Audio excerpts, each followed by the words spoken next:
Well, good afternoon, Nick. Very good to see you. Both of us in London today. How you been keeping in the last 2 weeks? Just about recovered from the Labour Party conference. It's one of those things that I think to get over it properly, you need a decent holiday afterwards because it's so intense. But I still think that it was a really good conference for Labour, really well planned, lots of internal discipline, key messages clarified. We might want to talk a bit about how some of the missions that Keir has announced have changed through the conference season and refocused.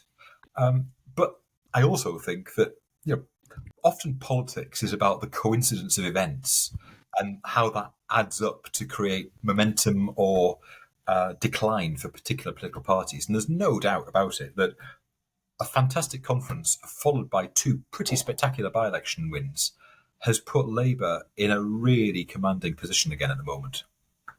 Well, just on conference, I did it twice because I did both the Conservative and then the Labour Party conference. So I think I worked out I spent about 10 out of 12 nights in my own bed at one point. It Just was like being a student again. well, some might say that it was a very busy couple of weeks. But yes, I agree. There was a really upbeat atmosphere at the Labour Party conference, and someone who's not been to many of the Labour Party conferences before, I noticed a marked difference compared to this year, even compared to last year. And I've been told that back in the Corbyn days, it was very, very different indeed. But even just compared to 1 year ago, you could see there were fewer party members. There was a lot more business. It had very much felt like a corporate conference in the way that the Conservative conference normally does, to be honest. But it felt very, very different. I think it showed that Labour is preparing seriously for government and wants to be seen as a serious government in waiting.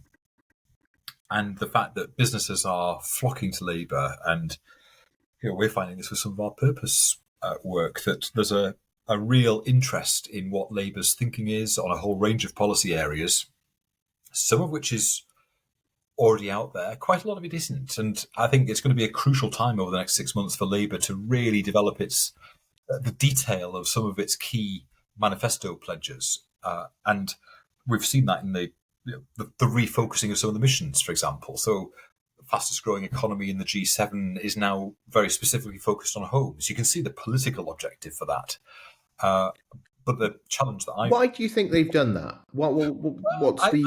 I think is it a watering down of the missions, or is it a refocusing? I don't think it is. I think it's tapped into a real sense that this is a country currently that opportunity isn't available to everybody, and getting on the housing ladder and having your own property that you can come home to and feel safe and secure at the end of the day is very much part of the British expectation about life. And the fact that so many people are now just priced out of the system, and there's such a shortage of new homes for the size of the population we have. I think traditionally politicians have tended to say that there's an issue, but then shy away from some of the solutions when it comes to potential reform of the planning system. Keir has just gone straight in there and said, we're going to reform it. And I'm sorry, but the greater good of the country in terms of increasing house building numbers outweighs local opposition. And I think that's a really interesting place for Labour to have got to on this agenda. And the other thing, of course, about house building is we shouldn't forget it's not just about land availability. It's also about materials, which brings into question supply chains. And it's also about labour, the labour market, and having the right skills and the right skilled people to build houses, which calls into question the skills system, both of which were big picture questions that we were debating at conference in the many sessions that we did. On house building, briefly, as someone who grew up in Newcastle, you could argue that Keir Starmer has taken a Nick Forbes approach to house building in terms of getting supply to the people that need into the areas that need them the most. Well, I mean, certainly one of the things I was very proud of when I led Newcastle was that we consistently, in my time, built 2,000 homes a year, or more in some years, and on average 400 council houses a year. which, there were more council houses built in my decade as leader in Newcastle than the previous 4 decades combined. And we shouldn't forget that while the focus of recent political debate around housing has been on, understandably, on first entrance to the housing market, first step on the housing ladder, what's the affordability of your first property, the social and council housing sector in the country plays a hugely important role in giving people stability and lower rental charges for households with greater financial stress. And it's one of the things I was struck by is how the tone for both of those sectors under the current government has tended to be quite negative, whereas I think Labour will take a really quite different approach. And do you think it's some have argued that what Keir did on housing was a bit politically reckless? Where do you sit on that? Well, I mean, Keir can be accused of a number of things. I'm not sure political recklessness is one of them. And I think, I heard a really interesting interview by Peter Kyle, the Shadow Northern Ireland Secretary, who also was the Labour coordinator for the Mid Bedfordshire by-election. And he made a really interesting point. He said, people are talking about housing on the doorstep all the time. It's one of the top 3 issues consistently that people are raising, alongside cost of living and being able to access a GP. But, he said, they're not talking about it in the way that political parties are telling them are the issues. So that it's not a sort of anti-housing development agenda, and it's not how it's coming across in the national debate around housing. It's more about a sophisticated conversation about what do we need to make our communities sustainable for the longer term, both in terms of housing and wider facilities. I think it was a really interesting interview and observation that the electorate is often more sophisticated than politicians give them the credit for. Yeah, I think that's a very good point. Should we talk about these by-elections in a bit of detail then? 2 by-elections on Thursday night. I did laugh at Keir Starmer's joke that he's now hosting a weekly press conference to welcome new Labour MPs to Parliament. But perhaps... And he's going to be holding a few more of those, I suspect. Well, we come on to that shortly. I think we'll be seeing some activity in different parts of the country soon. But there was 2 by-elections. Tamworth, obviously a seat that the Labour Party previously held in between 1997 or 1996, I should say, and 2010. But a seat that has really rapidly shifted against the party in the last couple of years, and it had a 19,000 Conservative majority, rapidly overturned by Sarah Edwards, the Labour candidate there. And then, of course, perhaps the more significant of the 2, though, or the more unexpected, was Mid Bedfordshire, which a lot of people thought, because of Labour and the Liberal Democrats both targeting the seat, that the Conservatives would slip through. I think most people on either side would say that the Conservatives had a very good candidate in Mid Bedfordshire. And I actually saw a nice little anecdote saying that the Labour candidate, the new Labour MP in Mid Bedfordshire, Alistair Strathern, and his defeated Conservative opponent were having a drink on the terrace in the House of Commons the other night, probably has a nicer side to politics. But again, Labour wins Mid Bedfordshire by about 1,500 votes. And that is a really significant result, isn't it? Well, they're both significant, I think, for slightly different reasons. So if we look at Tamworth first, and I think that in 1996, one of the last by-elections of that Parliament, where Labour won a pretty handsome majority in a seat, was East Staffordshire, which is more or less the current Tamworth parliamentary constituency, I think. So it's interesting that there's a sort of shadow from history cast upon recent week's events. I think so. Tamworth is what, in many ways, you could describe as a red wall seat. Not one of those that came to the Conservatives in the 2019 election, but one which over the last decade or so, as you said, has sort of become gradually more Conservative voting, heavy Leave voting constituency, I think 66% in the EU referendum. Former Labour, now Conservative, all sorts of issues on the ground around dissatisfaction with cost of living, housing, health services, etc. And so, in a way, you'd expect Labour to be making headway into the sort of broadly the red wall type seats. Because if it can't make headway into those seats that it lost in 2019 and in the previous decade, then frankly, it's not really in with a chance. So I think Tamworth was a good result. Mid Bedfordshire was a really significant result because the tradition, particularly in rural areas, and Mid Bedfordshire, I happen to know a bit about it because when I was vice chair of the LGA, the chair of the LGA, James Jamison, was the leader of Mid Bedfordshire Council. So we would often chat about similarities and differences between our respective councils and respective areas. And it's one of those slightly odd constituencies that doesn't really have a centre to it. It's a kind of big collection of fields, small towns and villages. And it's the kind of constituency that previously the Lib Dems would have made significant headway in. And in fact, up until recently, that's the type of constituency that they were winning in by-elections. Now, the fact that the Lib Dems fought tooth and nail to win it and were beaten by Labour into third place, I think is actually probably the most significant thing out of the two by-elections, because it shows that people aren't just working out who to vote for to get rid of a Conservative. They're actively choosing to support Labour above other options. And I think that in itself is really indicative. And then the other point that, there's been a lot made about turnout and, this is just Conservative voters staying at home and, they'll come out again. It was a by-election. This is not a dissimilar turnout to where we see anywhere. 44% turnout in by-election is actually quite a good turnout. That's higher than most council elections on normal cycles.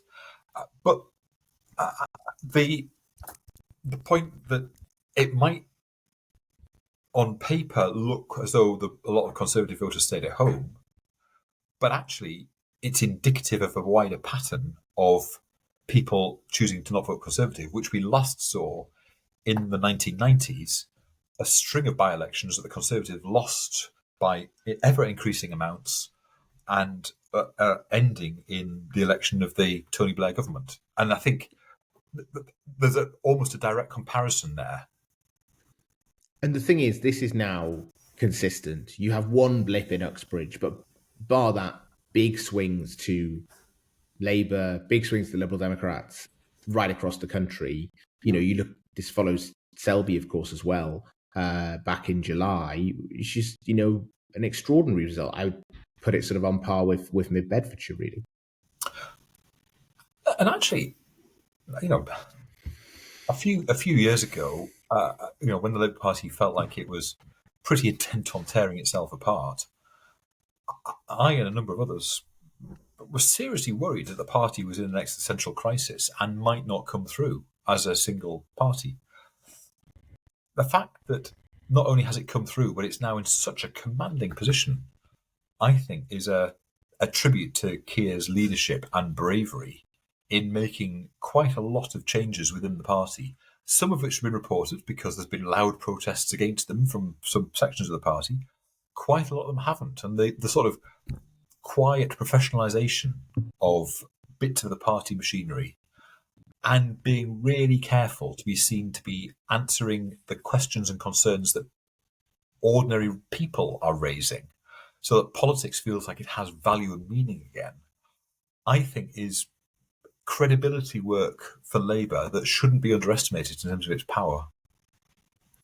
Of course, we've had quite a lot of by-elections this year, and we're probably not done yet. Is this straightforward in this Parliament, do you think? Because I can't remember. By-elections used to be a pretty rare thing. Well, basically, when somebody died. Well, I was just about to say this. One of the interesting things is that MPs, just because MPs are younger in particular, is that we don't generally have so many by-elections where MPs have died now. even you think back to the 2010 Parliament, there was several MPs that died, and that thankfully is rarer now. But there does seem to have been an awful lot of by-elections recently. And of course, part of it is because of this recall petition system that was put in a couple of years ago and has, triggered, quite a lot of the recent by-elections, right across the country. And I think we might be getting two more potentially depending on the outcome of recall petitions, potentially in Blackpool South, which is a seat that Labour absolutely should win. And also in Wellingborough, again, not dissimilar to Tamworth, a seat that Labour held from 1997 till 2005. And there's a recall petition starting there very soon and could easily lead to a by-election at the start of next year. I have to say that Wellingborough situation with the MP, it's one of the more bizarre stories that I've heard coming out of politics for a while. It's a very, very strange and somewhat disturbing set of things that are being described. And if anybody listening to this doesn't know what we're talking about, do have a look, but make sure you don't do it before breakfast because you'll probably put yourself off your cornflakes. The Blackpool South one, I know. Do you think this is a case of an MP just getting on the wrong side of the lobbying rules, and because they're new and don't really know how the system works? Or do you think there's something more substantial to it than that? My sense is that it's due to stupidity, but fundamentally, we elect our politicians and we expect them to have high standards, and there has to be some kind of mechanism in place when those standards are broken. So, we've seen the good job that Harriet Harman has been doing when she was interim chair of the committee, which looks at these things, and she's just been re-elected. She was elected this week as the permanent chair when Chris Bryant decided to step down. And fundamentally, there's a cross-party group of MPs who make these decisions. They're advised by, senior lawyers. There has to be a system, otherwise you end up with a complete free-for-all. And I'm sure that you had similar systems in the council as well. Oh, well, it's always struck me as odd that there wasn't a parallel system, particularly when I remember when I first became council leader, we had a certain Secretary of State for local government who insisted on a strengthening of the standards regime to root out bad practice, and didn't understand why a number of us kind of asked the question, well, why aren't you doing this in Parliament then? And it always felt odd to me that there wasn't a sort of parallel system in Parliament. I think people face sanctions for all sorts of reasons, don't they? And all sorts of misdemeanours. And I do wonder sometimes, and I think you and I have chatted about this before, whether there is real consistency and comparability to the various sanctions for various offences. Because it sometimes feels like some of the offences that people are punished for, they get a much harsher sentence than others for what you might say were slightly more serious or slightly less serious offences. It feels as though it's not quite settled down as a system yet. It does seem that there needs to be a more consistent approach, to people being suspended. And actually, it's one of the recommendations Chris Bryant made in his book, which I read over the summer, which was that there should be an ability, for example, for Parliament to suspend an MP for longer than 10 days without it triggering a recall petition. That becomes a very arbitrary threshold that if it passes, they might want to suspend someone for longer without triggering a recall petition, which almost certainly means, has almost always been the case that somebody then loses their seat. So there's all sorts of, it clearly needs to be looked at. But, the broad principle is there needs to be some sort of system for rooting out this kind of behaviour. The other rule that local government has that doesn't apply to Parliament is that if as a councillor, if you don't attend a council meeting, and that doesn't necessarily need to be a full council meeting, but it needs to be a meeting of a committee in the authority of which you are a member. If you don't attend anything for 6 months, you're automatically disqualified. And that would have dealt with the Nadine Dorris situation because she was clearly absent from Parliament for quite a long time before she threatened to resign in a fit of pique. And then she hadn't voted for more than a year. I know, and that kind of no involvement, and of course you could have an exception to that. So council could agree that if a councillor was ill, seriously ill, for example, they could extend their term of office. But it always struck me as odd that the same thing doesn't apply to sitting MPs, and I do wonder whether part of the Conservative Party's woes, certainly in Mid Bedfordshire, were because of the extraordinary actions of the former MP, which prompted one of those rare things, a joke from Rishi Sunak. It's a good joke as well. I thought it was very funny. Yes. Labour didn't really know how to react. It's like, did he just do that? We should remind everyone what he said, which was he welcomed the new MPs to their place in the House of Commons and said, after all, I think the new member for Mid Bedfordshire will support me more than the last, which is probably true as well. It probably is. She was, in some respects, the sort of Jeremy Corbyn of the Tory party, although Jeremy Corbyn actively voted against the Labour Party rather than just didn't turn up. And there was, I remember, listening to the by-election campaign, various news reports in the media over the 6 weeks or so of the campaign. There was a lot of anger about her behaviour and her what felt like contempt for her constituency, for the job that she was elected to do, and ultimately for the system, because basically she made it all about her. Yeah, that's absolutely right, and it's clearly caused the Conservative Party a lot of problems. Yeah. Shall we move on?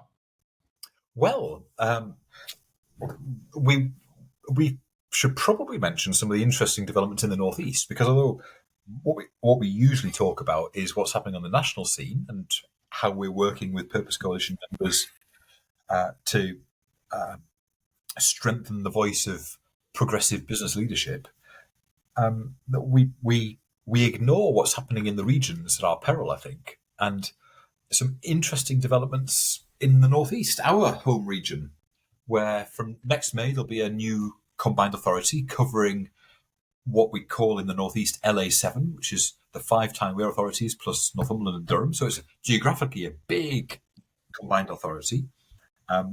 Interesting selection of candidates going on by the various parties. And we've seen this weekend MP throw their hat into the ring for that nomination on the Conservative side.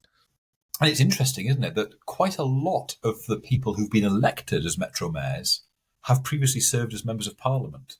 And there's an interesting direction of travel, actually, in terms of people's ambitions from Parliament to the regional level. And I've heard several of those Metro Mayor figures, like Andy Burnham, for example, say he could do a lot more as a mayor than he ever could do as a member of Parliament. It's interesting about our politics. Yeah. And the other thing that's interesting, of course, is that it's a pretty unique opportunity with a new combined authority being created when we've got experience and learning from having done others. And of course, the North East has several iterations of this, shall we say. It feels like a really exciting time to be able to really properly bring together industry leaders, businesses, universities, civic leaders, and the wider civic society, alongside political leaders, in a really joined-up conversation about what the North East can really do to motor and drive creation of jobs and opportunities for more people. And I think that the North East is probably about the only region in the UK that is both the right size to do that and also has the sort of coherency in terms of identity to be able to do that. So I think the next year is actually going to be a very exciting time in the North East for all sorts of reasons. What will the new combined authority, how will it be different to the previous one? Will it have more powers? Is it just a bigger geographical area? Will it have more money to spend? What's the difference there? Well, so most combined authorities have a pretty similar set of functions devolved to them from government. So they started out with an infrastructure fund and transport. Most of them have transport responsibilities and broader economic planning powers, plus some specific powers that It can be exercised around compulsory purchase orders and development corporations, that kind of thing. So most of the functions that they started with were functions that government used to decide in Whitehall and devolved to the regions where there was the opportunity to do that. We've seen adult skills be added to that list for most of the combined authorities, and that's been also a really interesting experience because most combined authorities are now finding a much more quality conversation around what are the lifetime skills that we need to think about planning for in this area. It might not necessarily be the same as an area in a different part of the country because the economy will be slightly different. So that's good. I think so. And then the other thing that's on the horizon is the potential for another wave of devolution deals that sort of add on more decision making to combined authorities to strengthen their position. And I think we'll increasingly see things like infrastructure procurement be done through a combined authority level. In the Northeast, we started out back in 2014 having a conversation about an LA7 combined authority. Those conversations fell apart, and there was a lot of, dare I say, acrimony amongst the political leaders. A number of us pushed ahead and created the North of Tyne Combined Authority, and that was never a finished product. It was always about planting a flag in the ground to say, we are determined to get devolution into the region, and here's the first stage of it. And it's pretty quickly migrated to the old LA7 footprint again, which is a big area, big population, big opportunities, and of course, big challenges ahead. So interesting times in the Northeast, and definitely one of the places to watch, I think.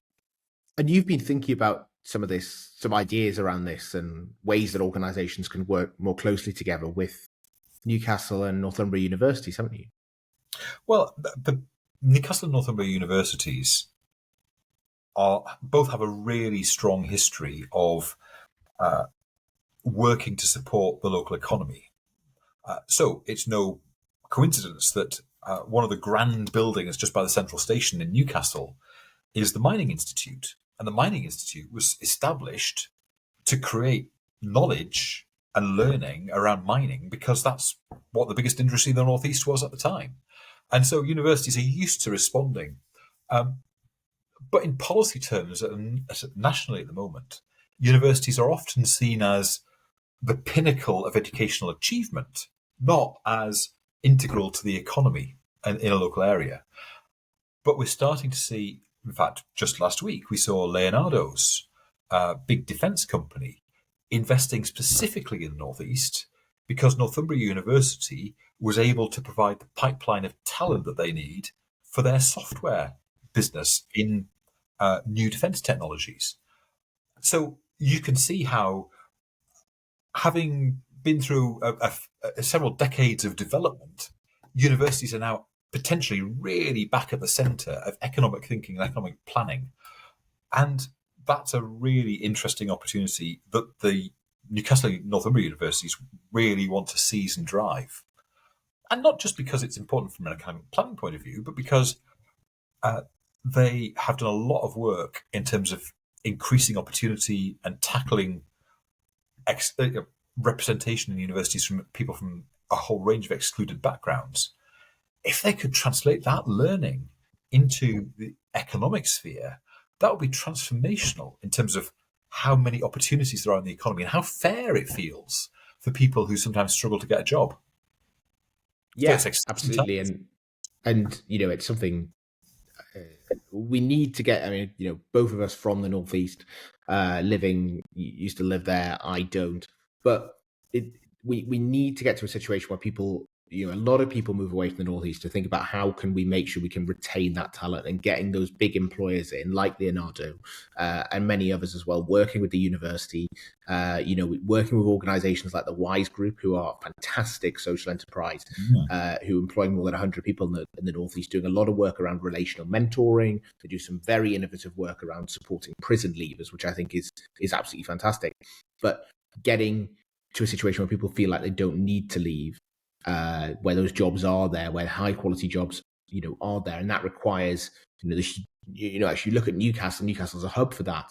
but the whole region can benefit. Parts of County Durham, for example, where access to bus services is very, very difficult. Parts of Northumberland, you've got the same issue.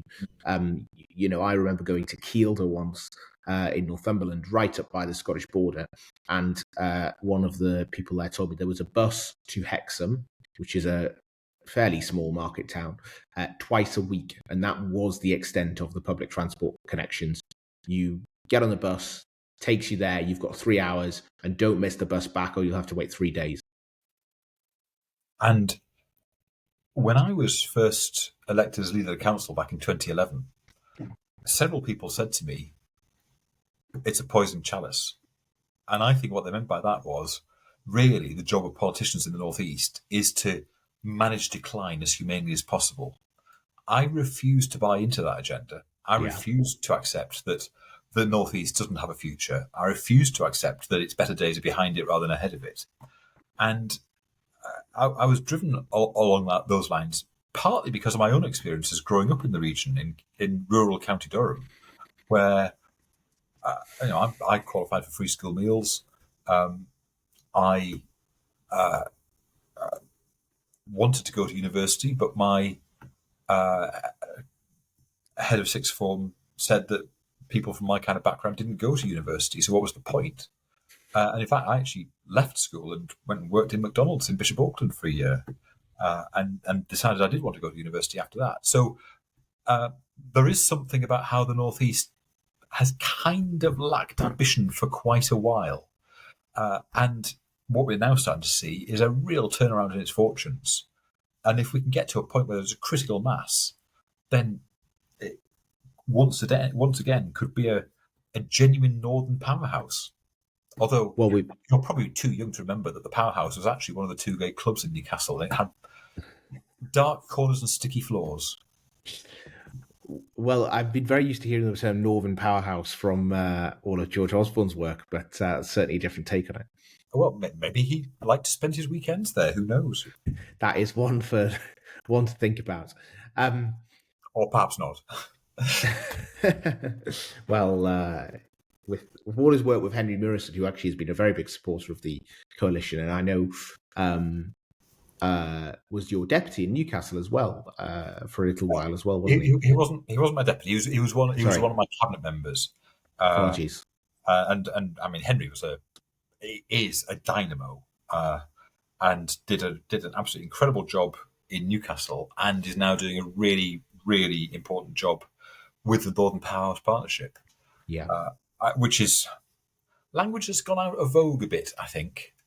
And, part of me almost regrets that it was a phrase that George Osborne came up with rather than a Labour politician, because I suspect if it's been a Labour politician, it would have had a lot more regional buy-in. It's often seen as a bit of a slightly suspicious concept, and often, people think of it as a slogan looking for some reality. But a slogan. Yeah, well, slogan looking for votes, maybe. Well, yes, but if you sort of look at it objectively, if there's an intention, and if government would like to grow the UK economy and tackle inequalities, then the North East and the North more broadly is the best place to invest, because you get more economic return for the level of public investment that you make. And I remember a conversation about economic development with a Conservative council leader a few years back. And the Conservative council leader in the South, their issue with economic development was how to slow it down and how to stop it, because it was creating all sorts of issues with congestion and house prices and so on. And my issue with economic development was, how do we get more of it? Because we need to create jobs, we need to keep people in the region, and we need to keep talent. And so actually, it's very interesting. That was a really good example, I think, of how we have such inequalities and radically different approaches depending on where you are in the country. Yeah, absolutely. And it's the importance of local councils, because every single area has its own challenges and unique situation, even comparing, say, Newcastle and Northumberland, totally different challenges that they have, or Newcastle and Durham, very, very different, Yes. different challenges. And it's really important that, and you can see that in the way that organizations like the ones that we work with, adjust their offer and, change the way that, that things work depending on the type of area where they're trying to deliver services. And of course, one of the things that people often say about the North East councils is that they've tended to see themselves in isolation rather than as a collective. And it was certainly my experience in my early days of combined authority conversations that it felt as though there was a bit of an anti-Newcastle agenda. But you're not going to have a successful region without a successful city, and you're not going to have a successful city without a successful region. The two go hand in hand. So saying it's one or the other is a complete mistake. And I think some of the opportunities in the North East, some of the interest that's being shown in the North East, is really interesting and exciting, and it is very definitely, I think, one of those places to look out for in the future. Well, Nick, it's a fascinating conversation. Lots to talk about in terms of the by-elections. I guess we'll be looking out closely to see what happens in Wellingborough and what happens in Blackpool South. But and really good to talk about the work in Newcastle as well, and all of your experience from the council as well. So, very good to chat. Well, and the one thing I forgot to mention in the conversation earlier, earlier this week, Ed Balls published some research that he'd been doing, and in fact, there's a link with the Purpose Coalition, because I didn't realise until I read two links that both myself and Justine Greening had been interviewed for this particular bit of research. So, interestingly, Ed Balls makes a very similar analysis to that of Gordon Brown, that the UK's economy is held back because of centralisation, and there needs to be a real reinvention and vision about the devolution agenda. So for those people that think that devolution is just something that's in one political party's mind and not another's, they're wrong. And for those that think that any future government, in particular Labour government, isn't going to be as committed to devolution as they sound now, I think also that's a misinterpretation, because I think there's now a really clear, not just direction of travel politically, but strong evidence base about why this is important. So I guess the learning point here, Matthew, is as well as talking about national politics, we should also try and do a bit of a regional roundup when our metro mayors and combined authorities have made interesting and significant announcements. I think that seems like a very good idea. And there's some fantastic work going on with metro mayors. In fact, one of the things, very quickly before we go, I am fascinated about how popular Andy Burnham has managed to make himself within the business and sort of corporate community in Manchester. I have lots of friends there, Tory-leaning friends, who've moved there and might not vote Labour, but would vote for Andy Burnham. And I do think that is remarkable, and it just shows, the power that a metro mayor can have, particularly a high-profile one. And you will probably start to see that in other parts of the country as well. Absolutely. And who knows, it's creating a whole load of political figures that aren't in Parliament, but are influential and important, and interesting cohort of people to engage with for the future. Politics just gets more complex. Absolutely. Well, we'll leave it there, and I look forward to chatting again soon. See you next week. See you next week.